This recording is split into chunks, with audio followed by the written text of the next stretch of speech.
Many people speculate Meghan Markle lied about her age, but what if the biggest royal illusion didn't come from the palace? What if it came from Meghan herself? Every birthday post, every photo shoot. What if the candles were counting down the wrong number all along? This isn't a family feud, it's a numbers game, and the math doesn't add up. Before the world called her a duchess, Samantha Markle called her something else, a mystery wrapped in missing years. Samantha said, "I remember when she was born. Big new addition to the family. We just have a very young sister here." Birthdays that shifted, school photos dated wrong, stories that didn't align. When she asked questions, the world slammed the door. They called her bitter. They called her jealous. But Samantha didn't have envy. She had receipts. Thomas Markle said, "Her childhood was with me." Thomas was just a proud father, camera in hand, documenting birthdays, school plays, milestones. But years later, when Meghan's official biography hit the press, something didn't sit right. The dates were too neat, too polished. Then the internet found something that couldn't be argued with: ink on paper. March 1997, 17 magazine listed Meghan Markle, 21, not 15, not 16, 21. If Meghan was born in 1981, she would have been a high school sophomore that spring. But there it was, clear as day. People tried to explain it away, maybe a typo, maybe another Meghan. But the photo, the name, the California connection, it all fit too perfectly. How can you get your age so wrong? Print doesn't lie, and that 1997 page wasn't just an article, it was a smoking gun. By now, two different versions of Meghan Markle's life are staring each other down. The official Meghan, born August 4th, 1981, perfectly linear, perfectly curated. Then there's the other version, a Meghan who was already a young woman by the mid-90s. In one version, she's 37 when Archie is born. In the other, early 40s.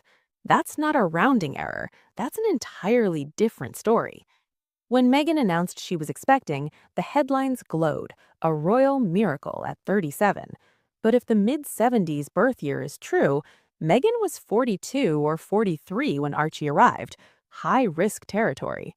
Pregnancies past 40 usually mean extra monitoring, advanced screenings, long hospital stays, none of which fit the effortless image released to the world. The private hospital, the undisclosed medical staff, the missing birth certificate details.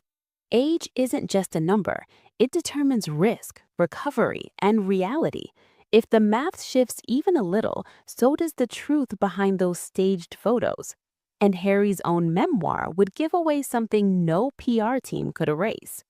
2 epidurals, soft music, flickering candles, Meghan walking out hours later. It was cinematic, too cinematic. Medical experts didn't swoon. They raised eyebrows. Patients rest under observation for at least 6 hours, walking immediately after multiple epidurals, physiologically impossible. According to Harry, Meghan delivered, recovered, and left in roughly 2 hours. That's barely enough time to process anesthesia. When you break it down minute by minute, it starts to look less like a royal event and more like a riddle. After an epidural, patients remain under observation for at least 6 hours, yet Harry's story had Meghan standing, smiling, heading home as if she just wrapped a photo shoot. Factor in post-birth checks, baby transfer, security coordination, paperwork. The math implodes.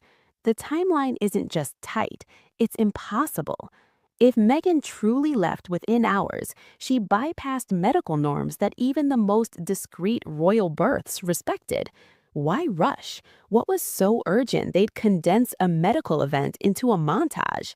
Privacy or performance? Because hospital protocols aren't fairy tales, they're hard science. If they edited the timeline of a birth, what else was rewritten for effect? Meghan Markle didn't just rebrand, she rebuilt. The transition wasn't evolution, it was transformation by design. By the time the royal spotlight hit, the woman who walked into Buckingham Palace wasn't the same one her family remembered. She was a new construct. Line up the clues. One thing becomes clear. Meghan's public image didn't evolve, it was engineered. A life edited frame by frame until even the date started bending. This isn't about gossip. It's about how easily truth gets lost when the cameras never stop rolling. But if you think this is explosive, wait until you see what happened next, because a certain British host pulled up never-before-seen Soho House photos and dropped a truth bomb that connects directly to what you just heard. Click now. The next revelation explains why this illusion was crafted from the very beginning. You're watching The Royal Uncut. Hit subscribe. The truth is just getting started.